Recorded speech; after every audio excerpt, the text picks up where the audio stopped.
Welcome to this episode of the Celebrate Brave podcast. I'm Nicole Steinbach, the International Bravery Coach and your host. This episode, so fun. I don't know if I've ever done a part 2, but this is indeed a part 2. I got so much feedback about episode 93 from December 15th, 2022. The topic was a question submitted by one of you audience members. And the question was this: how do I hire more women? And I knew I was giving an answer that a lot of people weren't going to be super comfortable with. Because the question, and definitely listen to the full episode if you haven't yet, but here's the summary. The question is the wrong question. The question places the blame and all of the responsibility on the people, current systems and norms and assumptions keep out. So the wrong freaking question. And the question that I recommend is, how am I going to find, approach, encourage, focus on every candidate? How am I going to change the process where I advertise, the questions I'm asked, the shortlist that I accept, who I reach out to, etc., so that I get a more holistic candidate pool, that I interview a more holistic, inclusive group of people, and I hire for culture growth, not culture fit. Okay? Now, definitely listen to the podcast episode because I said a lot more and I gave a lot more context. And I got a lot of feedback, okay? I got feedback from female managers and female executives who consistently listen to this podcast. Thank you very much. In bio, pharma, academia, manufacturing, government, tech, and in engineering. And across the board, every single one, with the exception of I think 2 or 3, said, I had never thought of it this way. It's actually not about exclusively putting the responsibility onto the women. It is also my responsibility, they wrote, as the hiring manager, as the executive, to look at what language is in the job post. How are we going out? Where are we advertising? Et cetera, et cetera, et cetera. So many women wrote to me and said, wow, never thought of it that way. 2 or 3 wrote, thank you so much. I'm sending this to my recruiter. Thank you so much. I'm sending this to my chief of staff. This is what I have been trying to describe. Thank you. Okay. Then I had people who had follow-up questions, really organizational questions. I'm not going to advertise for any sort of software or service on my podcast, except for mine, let's be honest. But what I will say is that there are amazing platforms out there, some are free, some are paid, that will evaluate your job description and your posting process for inclusion, for equity, and for tone. So for example, the word aggressive targets, aggressive market share, that's going to pull in a certain subsection of society. And you all know who I'm talking about. And it's going to push away the people who look at sustained growth, significant growth, significant market share, collaborative growth, etc., etc. So there are amazing services out there, and there are incredible tools. A very easy Google search will pull up some of them. So please do that. Then I got questions about how do I have this conversation with recruiting? How do I reach out to people? To answer those questions, and I answered every single email that came in, but I wanted to make a follow-up episode to cover this as well, because your feedback and your input, it matters to me in this podcast. Okay. So how, right? How do I talk to recruiting? How do I talk to my manager's manager about this? How do I talk? Okay. The answer is crucial conversations. I have a podcast episode about that. It's inside of the Build Your Brave framework.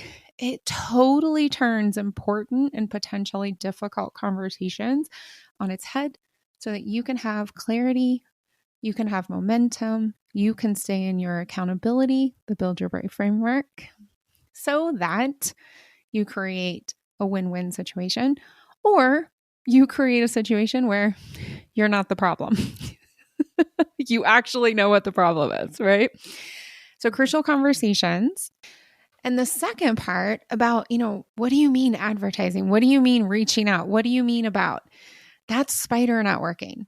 If you are hiring, you should be the biggest marketer for your available position.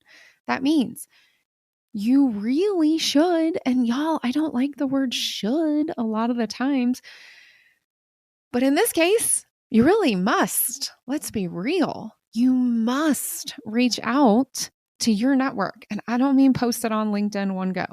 I mean emails to the people that you know, like, and trust. LinkedIn messages to the people in the know. Reaching out to organizations.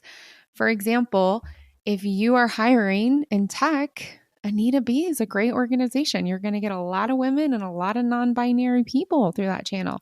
There's the Black Engineering Association. Yes, amazing, right? In Europe, there are a ton of affinity groups.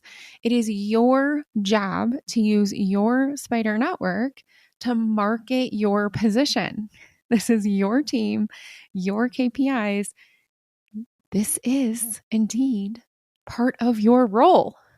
So use the spider networking. I have an entire episode about that as well. I want to be really clear here with the spider networking. My clients who are in executive roles and are hiring and use spider networking, they increase the number of qualified applicants by a factor of at least 2. In fact, one of them had me come in and talk to their global recruiting team and explain to them how to train all of the executives on how to market their positions. If you want the best talent, you've got to put time in. This is not something you can outsource completely. All right. But the last type of feedback was absurd. Absurd. Now, I'm not going to read word for word the silliness that came in, but I am going to give you a few little quotes. Women get less feedback and they get hired less frequently because male leaders and male colleagues are afraid of what will happen to them if the woman gets offended. Another person wrote, and this is a direct quote, "This is a very sad consequence of the Me Too movement. Women should stop blaming if they want to have professional success."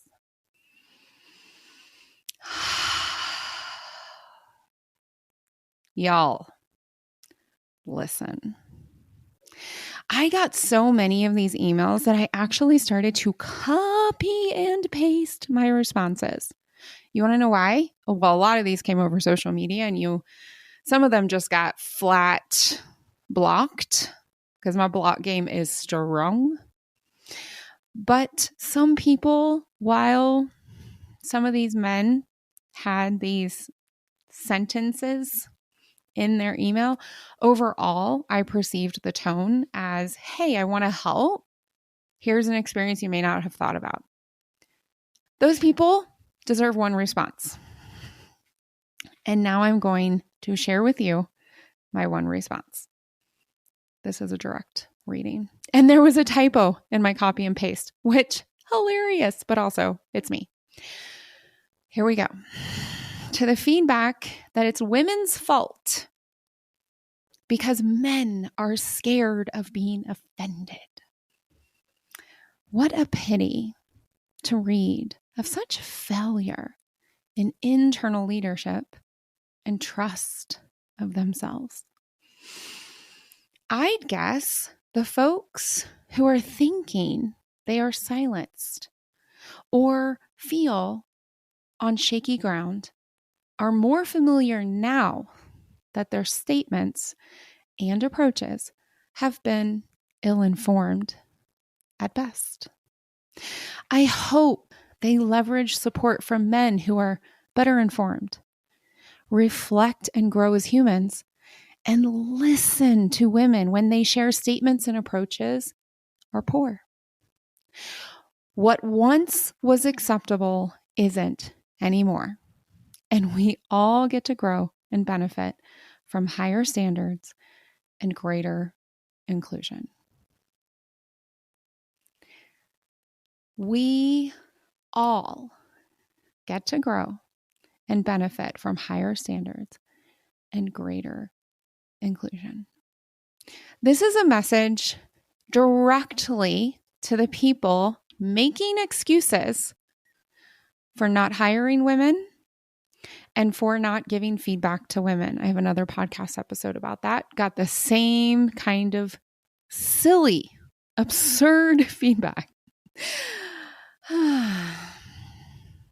What was acceptable is no longer acceptable. And now you need to grow.